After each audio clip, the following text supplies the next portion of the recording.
저렴한 비용으로 레이 달리오처럼 투자하고 싶다면 리스크 패러티 ETF RPAR-US 알아보겠습니다. 리스크 패러티 전략이란 뭔지 먼저 살펴볼게요. 현존하는 전 세계의 가장 큰 헤지펀드 중에 하나가 이제 브릿지워터, 레이 달리오가 되게 이제 유명한 그 헤지펀드인데 거기서 이제 코 CIO로 일하는 밥 프린스라는 사람이 언급한 개념인데 자산 배분에 대한 기존의 어떤 주식 중심 접근 방식보다는 무슨 얘기냐면 예전 같은 경우는 트래디셔널 포트폴리오 자산 에셋 알로케이션 어떻게 하냐면 주식에 예를 들면 막 60 그리고 채권에 40 아니면 5대5 이런 식으로 이제 주식 중심으로 이제 리턴을 딜리버하는 어떤 그런 트래디셔널 방식이었는데 그것보다는 더 투자의 성공 확률을 높이기 위해서 비슷한 그 리턴을 추구하더라도 여기서 핵심은 리스크에 더 관심을 갖는 거예요. 그래서 포트폴리오의 리스크 익스포저 위험 노출의 균형을 균등하게 조정을 하는 거예요. 각 자산별로. 주식이 사실 일반적으로 채권보다 훨씬 더 위험하잖아요. 그렇기 때문에 그럴 경우에는 주식의 비중을 트래디셔널한 어떤 방식보다는 좀 줄이고 채권의 비중을 좀 높인 그런 건데 재밌는 거는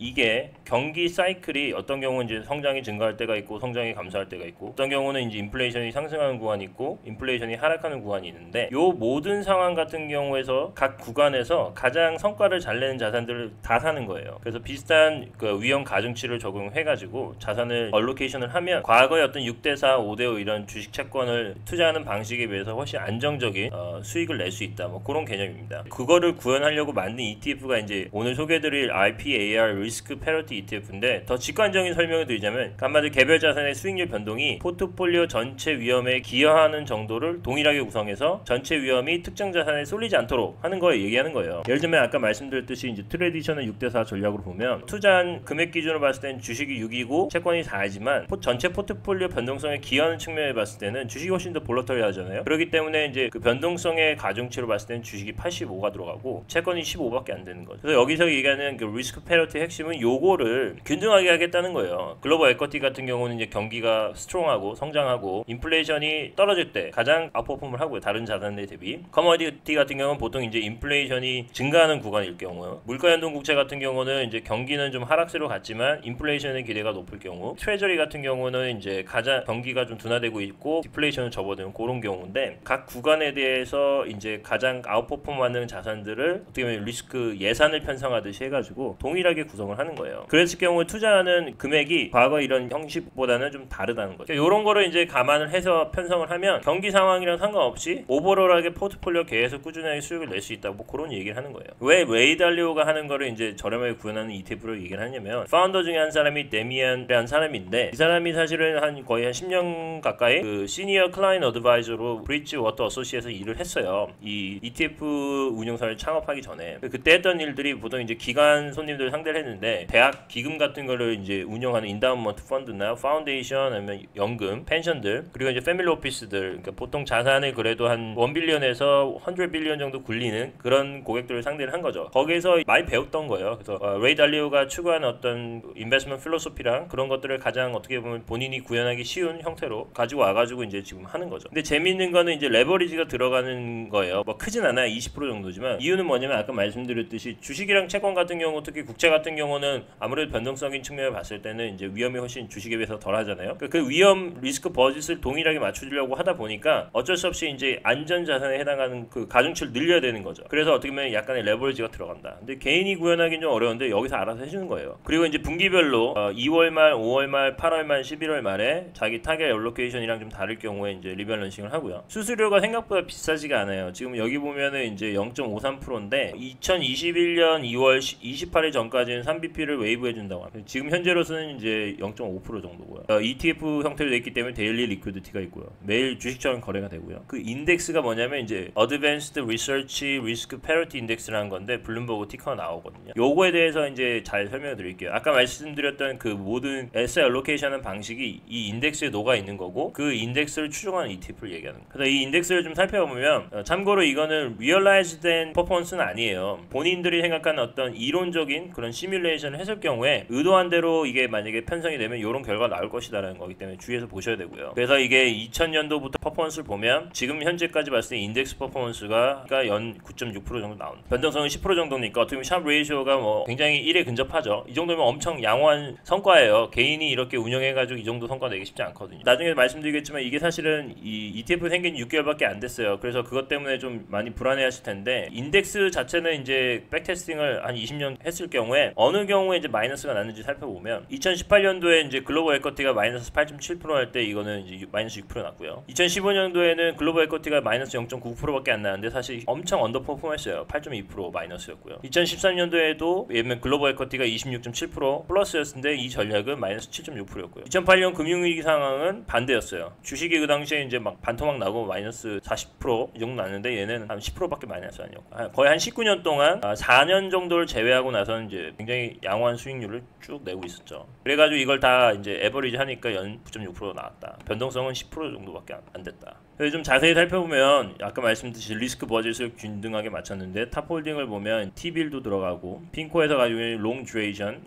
물가 연동 국채 그리고 이제 미국 주식 전체를 사는 분산 투자하는 이제 BTI 그리고 이머징 마켓 ETF 그리고 선진 시장 ETF인데 브렉다운을 보면 25%가 이제 글로벌 에쿼티에 해당이 되는데 그 중에 12.5%는 미국 주식 분산 투자하는 ETF고 5% 정도는 미국을 제외한 선진국 뭐 유럽 같은 경우가 되겠죠. 7.5%는 이머징 마켓이고요. 32.5%가 이제 커머디티에 편성이 되는데 여기 재밌는 건 피지컬 골드를 담아요. 17.5% 현물금이죠. 그리고 이제 다른 자산 같은 경우는 이제 에너지라든지 뭐 농산물이라든지 클린 에너지 워터 이거는 주식을 통해서 익스포즈를 갖고요. 그러니까 엄밀히 말하면 100% 커머디티는 아니죠. 아무래도 나름대로 좀 비용을 줄이면서 효율적으로 익스포즈를 가져가려고 하다 보니까 이렇게 된 것 같고요. 20%가 이제 물가 연동 국채인데 15년 이상의 롱 듀레이션만 담습니다. 그리고 미국 명목 국채죠. 물가 연동 국채가 아니라 일반적인 우리가 흔히 말하는 US 트레저리를 얘기하는 건데 이게 10년 이상 되는 것들 이건 선물로 합니다. 그래서 레버리지가 효과가 여기서 발생하는데 이게 22.5%입니다. 성과를 보게 되면 올해 분기 성과는 상당히 양호해요. 2분기 실적이 플러스 10.2%였습니다. 이 당시에 이제 MSCI 월드 에쿼티 인덱스가 20% 가까이 됐죠. 19.2%니까.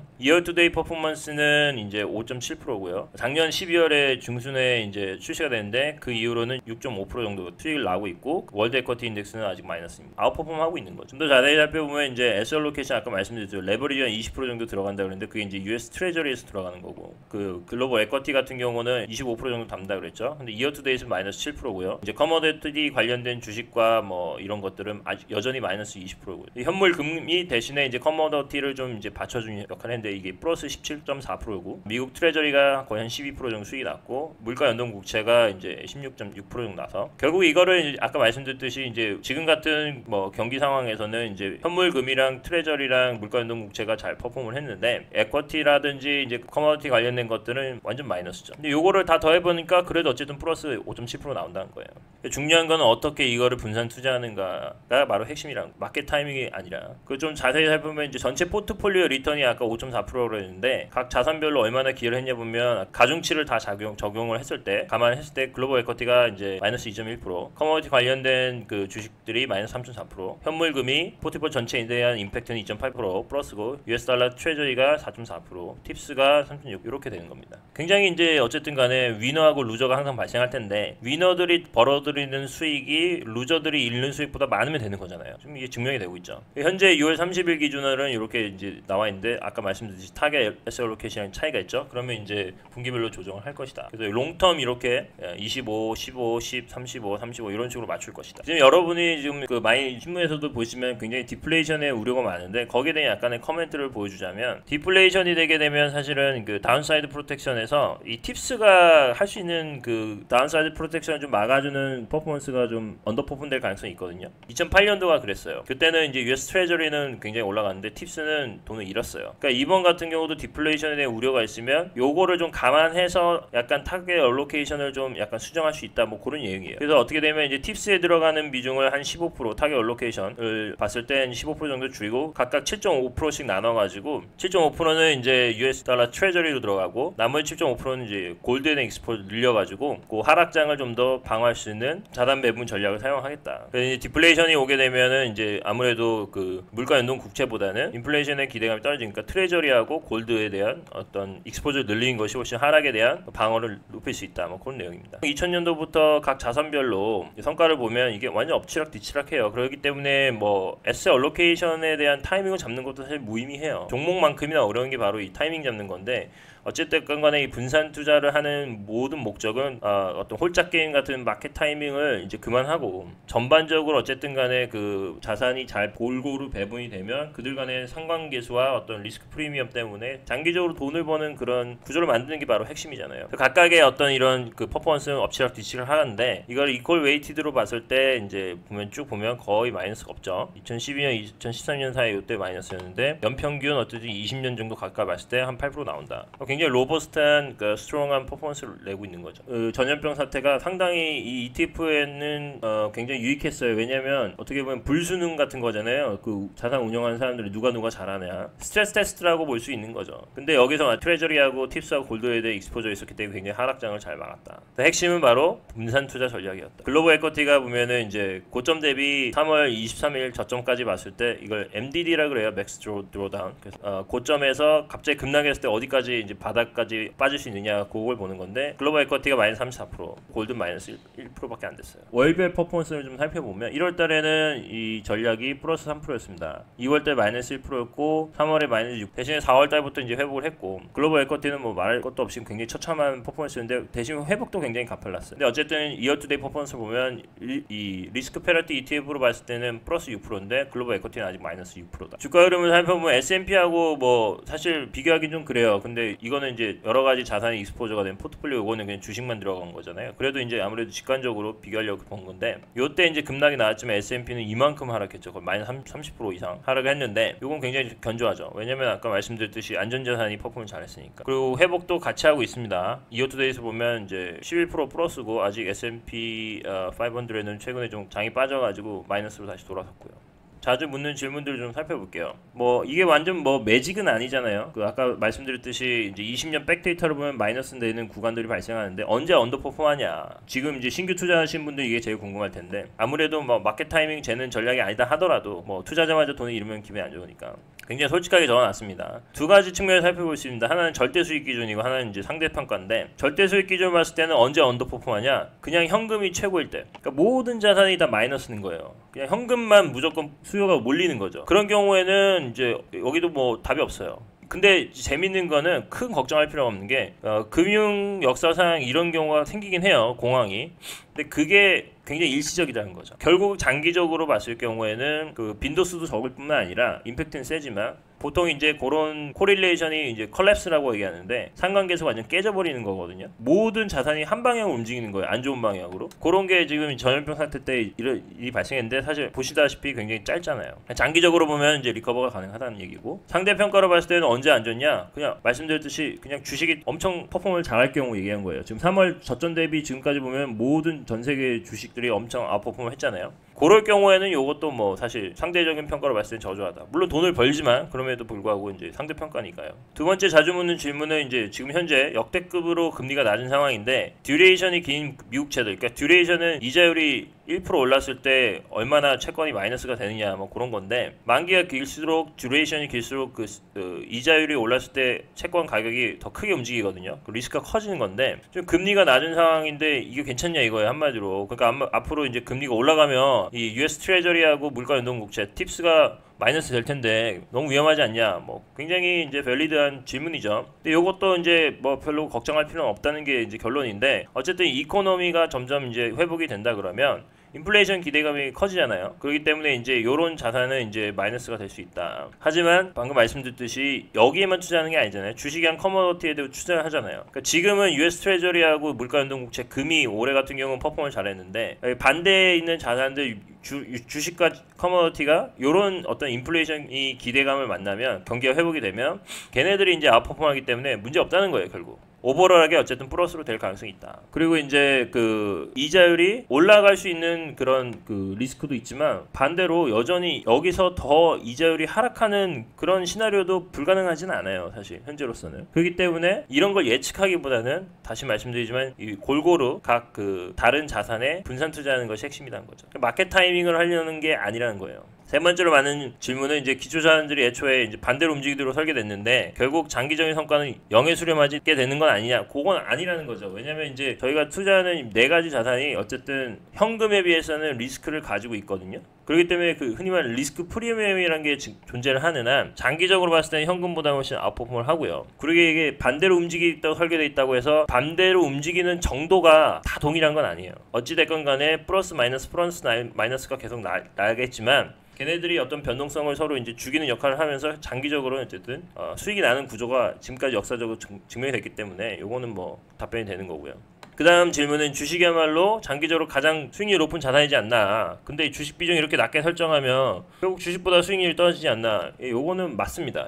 수익률만 생각하면 그냥 주식에 몰빵하는 게 맞는 거예요. 근데 문제는 투자자로서 이 어마어마한 그 마이너스 30% 40% 나는 이런 변동성이 높은 구간에서 살아남겠냐 이거예요. 거기 혹시라도 이제 신용거래를 했으면 완전 녹아버릴 텐데. 그렇기 때문에 지금 이 모든 전략은 핵심이 리스크를 어떻게 하면은 줄일 수 있느냐 그런 거예요. 그렇기 때문에 주식과 비슷한 수준의 리턴을 결국 달성하겠지만 장기적으로 뭐 덜할 수도 있어요. 하지만 다운사이드 리스크 매니지먼트 측면에서 훨씬 월등하다, 탁월하다. 변동성이 적으니까요. 그러니까 연금을 이제 준비하는 어떤 입장에서나 뭔가 본업에서 더 이상 뭐 밤마다 이 시장 상황 쳐다보면서 주식이 오를까 떨어질까 이런 마음 졸이기 싫은 사람들은 그냥 여기 묻어두는 게 제일 마음 편한 거죠. 자, 마지막으로 질문은 이제 금리 하락으로 인해 그동안 수혜를 받았는데 뭐 그동안 유동성이 막 풀리면서 이제 퍼포먼이 잘 났잖아요. 근데 이미 제로 금리인 상황인데 기준금리가 더 금리를 낮출 여력이 없잖아요. 마이너스 되지 않는 한. 근데 그렇게 생각하면 앞으로 성과는 과거보다 낮아진다고 봐야 되지 않을까. 여기에 대한 그 답변도 굉장히 솔직하게 적어놨어요.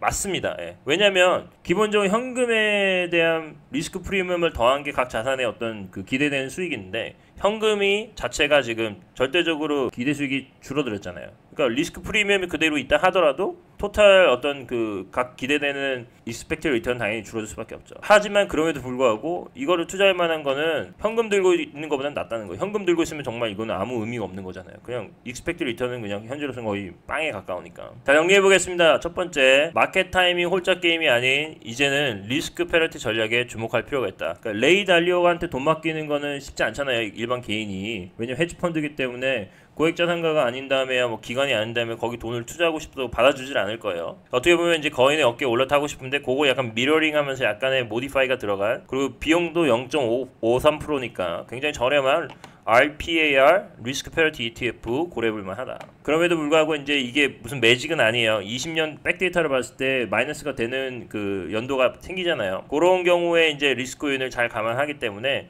그것조차도 내가 이제 줄이고 싶다, 위험을 분산시키고 싶다 그러면 장기로 그냥 매월 월급 받으시면 그냥 그 분할 매수하시면 돼요. 그런 이런 어떤 변동성을 더 줄일 수 있는 거죠. 전략 자체도 변동성이 작지만 분할 매수하면 그걸 더 줄일 수 있는 거죠. 스무싱 할 수 있는 거죠. 다음 판단은 각자 알아서 하시고요. 절대 추천 아닙니다. 오늘 내용이 유익하다고 생각하셨으면 구독과 좋아요, 알림 설정 누르시고 다음에 더 좋은 내용으로 찾아뵙도록 하겠습니다. 감사합니다.